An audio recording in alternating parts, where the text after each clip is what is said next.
Mga dude, tignan nyo! Sino yung mga dumarating? Nakakatakot sila! Lalo na mga pumuputok nilang legs!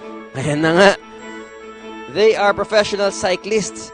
They should be able to pedal with much more force than ordinary people, katulad ng mga nagpedal kanina. Ayan na guys.